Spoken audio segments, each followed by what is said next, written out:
Are you of Ashkenazi Jewish heritage? Have you had a relative that passed away at a young age? Has your 6 to 12-month-old infant shown signs of delayed development in their motor skills, despite seeming normal just months before? If you answered yes to all of these, your infant may have Tay-Sachs. Tay-Sachs disease is a rare inherited lipid metabolism disorder caused by mutations in the hexa gene, which is responsible for producing an enzyme called beta-hexosaminidase A. The mutation builds up in the brain and spine, destroying nerve cells, causing mental deterioration and physical problems. If you don't know whether or not your child has Tay-Sachs, make sure to contact a medical professional if your child has a seizure of unknown cause, difficulty breathing, or if the seizure lasts longer than 2 to 3 minutes. Now, I'd like to call on my colleague, Dr. Carrillo, to present the diagnosis and symptoms of Tay-Sachs. Symptoms of Tay-Sachs. In the most common form, an infant usually begins to show symptoms by about 6 months of age.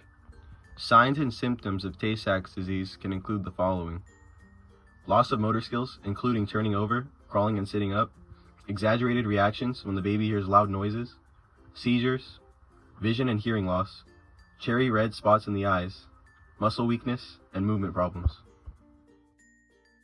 During diagnosis, the doctor may order a blood test that will check the amount of hexosaminidase inside the child's blood.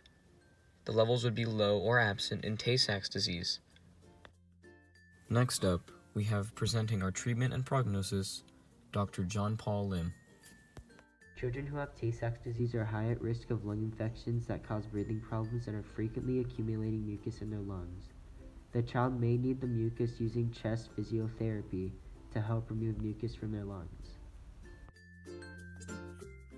Currently, there is no known available cure for Tay-Sachs. Children with the disease will just have to be put into palliative care and be put into comfortable situations. The life expectancy of your child may be 2 to 5 years. To reduce the child's symptoms, a number of prescription medications are available, including anti-seizure medications. As the disease progresses, the child may benefit from physical therapy to help keep joints flexible and maintain as much ability to move as possible.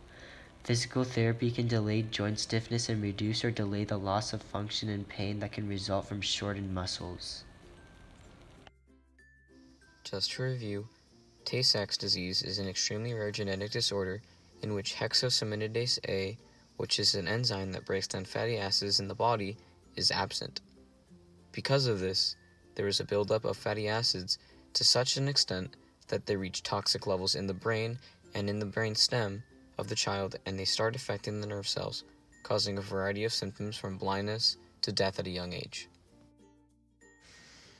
Although there are other forms of Tay-Sachs, they are very rare.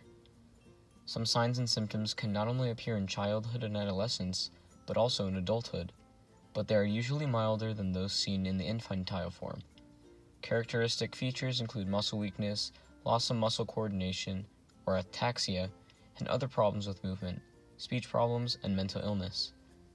These signs and symptoms vary widely among people with late-onset forms of Tay-Sachs disease. There is no cure.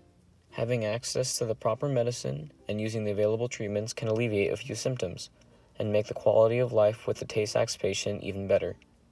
As long as they have family and friends surrounding them, children affected by Tay-Sachs can still enjoy their time alive.